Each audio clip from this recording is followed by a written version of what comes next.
जय माता की भक्तों, आप सभी भक्तों को नवरात्रि के शुभारंभ की हार्दिक शुभकामनाएं। माँ भगवती की कृपा आप और आपके पूरे परिवार पर सदा सर्वदा बनी रहे। ऐसी मंगल कामना के साथ आज हम नवरात्रि के प्रथम दिन सुनेंगे माँ के प्रथम स्वरूप माँ शैलपुत्री की कथा। नवरात्रि के प्रथम दिन माँ शैलपुत्री की आराधना की जाती है। माता ने अपने इस रूप में शैलपुत्र हिमालय के घर जन्म लिया था। माता अपने इस रूप में वृषभ पर विराजमान है। उनके एक हाथ में त्रिशूल और दूसरे हाथ में कमल का फूल है। मान्यता है कि अच्छे स्वास्थ्य के लिए माँ दुर्गा के इस रूप की पूजा विशेष फलदायी है। अब कथा प्रारंभ करते हैं। एक बार प्रजापति दक्ष ने एक बहुत बड़ा यज्ञ किया।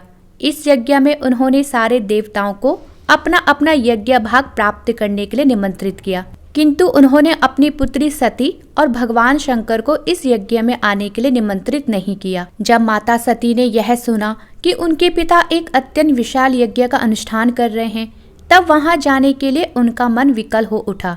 उन्होंने भगवान शंकर को अपने मन की व्यथा बताई।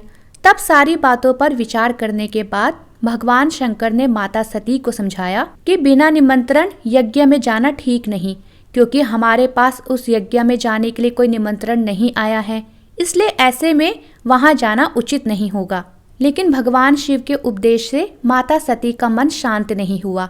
पिता का यज्ञ देखने और वहां जाकर अपनी माता और बहनों से मिलने की उनकी इच्छा किसी प्रकार कम ना हो पाई और वह भगवान शिव से बार बार यज्ञ में जाने के लिए आग्रह करती रही। उनकी प्रबल इच्छा देखकर भगवान शिव ने उन्हें यज्ञ में जाने की अनुमति दे दी। जब माता सती अपने पिता प्रजापति दक्ष के यहाँ पहुंची तो उन्होंने देखा कि उनकी माता को छोड़कर बाकी किसी ने भी उनसे प्रेम और आदर के साथ बातचीत नहीं की। परिजनों के इस व्यवहार से उनके मन को बहुत दुख पहुंचा और साथ ही उन्होंने यह भी देखा कि वहां चारों ओर भगवान शिव के प्रति तिरस्कार का भाव भरा हुआ है। दक्ष ने उनके प्रति कुछ अपमानजनक शब्द भी कहे और ना ही यज्ञ में भगवान शिव को उनका भाग दिया है और ना ही भगवान शिव को कोई स्थान या आसन दिया गया है। यह सब देखकर माता सती का हृदय क्षोभ, ग्लानि और क्रोध से संतप्त हो उठा। उन्होंने सोचा कि भगवान शिव की बात न मान यहाँ आकर मैंने बहुत बड़ी गलती की है और इस तरह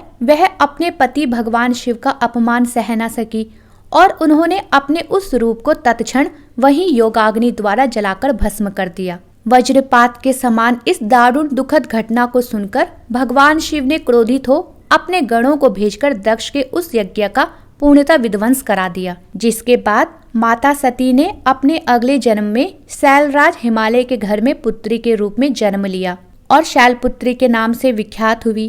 पार्वती और हेमवती भी इन्हीं का नाम है। इस तरह माँ शैलपुत्री का प्राकट्य हुआ। कथा समाप्त। बोलो माँ शैलपुत्री की जय। बोलो माँ भगवती दुर्गा की जय। भक्तों, यदि आपको कथा पसंद आई हो तो चैनल को लाइक, शेयर और सब्सक्राइब करना ना भूलें।